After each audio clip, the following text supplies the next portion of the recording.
सीखो अक्षर लिखना, अक्षर अक्षर सीखो पढ़ना। अलख निरंजन प्रभु का वंदन, अलख निरंजन प्रभु का वंदन। निरंजन वंदन, ये क्या है? तुम कौन हो? बताओ तुम कौन हो? मैं वर्ण हूँ, वर्ण समझे? ये वर्ण क्या है? कुछ समझ में नहीं आया। तुमको शैतानी से फुर्सत मिले तब समझ में आएगा। अरे वाह भैया, आप बताइए अपने बारे में। हे रखकर, तुम भी ध्यान से सुनो। मैं बताता हूँ अपने बारे में। मैं यानी कि वर्ण, ध्वनि का वह लिखित रूप है जो लिपि का सबसे छोटा खंड होता है, यानी इसके और खंड नहीं किए जा सकते हैं। अरे वर्ण भैया, विस्तार से समझाओ, अभी समझ में नहीं आया। ठीक है, मैं समझाता हूँ। जैसे तुम्हारा नाम नटखट है, तो नटखट शब्द के खंड हो सकते हैं। न ट ख ट। अरे मेरे नाम के 4 खंड हो गए, तो क्या इन्हें वर्ण कहते हैं? अरे नहीं, ये लघुतम खंड नहीं है। अभी इसके और खंड हो सकते हैं। जैसे न में हल चिन्ह धन ह, धन ड में हल चिन्ह धन ह, धन खा में हल चिन्ह धन ह, ट में हल चिन्ह धन ह। अब इसके हर खंड को वर्ण कहेंगे, क्योंकि अब इसके और टुकड़े यानी खंड नहीं हो सकते हैं। अब मैं समझ गई।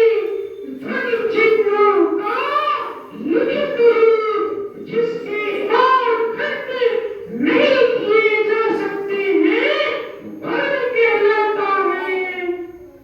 इसका मतलब सभी स्वर व स्वर रहित व्यंजन ही वर्ण में। हाँ नटखट, हाँ चुलबुली, अब तुम दोनों मुझको यानी वर्ण को समझ गए हो। अच्छा, ये बताइए भैया कि अक्षर क्या होते हैं? नास्ति क्षरः श अक्षरः। ये तो कुछ समझ में नहीं आया। इसका मतलब जिसका क्षरण न हो वही अक्षर है। जैसे अ, क, के, मो। लेकिन वर्ण भैया, के, नो, इनका क्षरण तो हो सकता है, क्योंकि इनके साथ स्वर जुड़ा हुआ है। तुम सही कह रहे हो नटखट, लेकिन जब स्वर को अलग कर देंगे तो हम इसका उच्चारण नहीं कर सकते।